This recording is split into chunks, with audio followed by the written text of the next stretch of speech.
இந்த கவிதை அம்மா மகளுக்கானது. நான் பெற்ற தங்க மகளே, நாள்தோறும் உன்னை எண்ணி நடைப்பிணமாய் வாழ்கின்றேன்.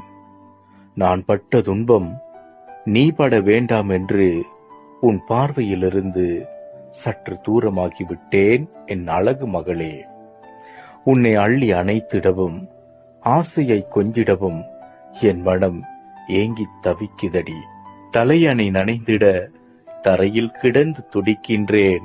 தூண்டில் பட்ட மீனாய் துன்பம் பட்டு கிடக்கின்றேன். பாலைவனத்து தூசிகளும் பளபளன்னு ஜொலித்திட என் மனம் தூசி படிந்து கிடக்கிறதே. ஐவிரலில் அடங்கிடும் அலைபேசியில் அத்தனை முத்தங்களையும் அள்ளி வழங்குகிறேன். உன்னை அள்ளி அணைக்க முடியவில்லையே என் அன்பு மகளே. 10 மாதம் உன்னை பத்திரமாய் சுமந்தேனே, 10 மாதம் உன்னை பத்திரமாய் சுமந்தேனே, உன் பக்கத்தில் இருக்க முடியவில்லை.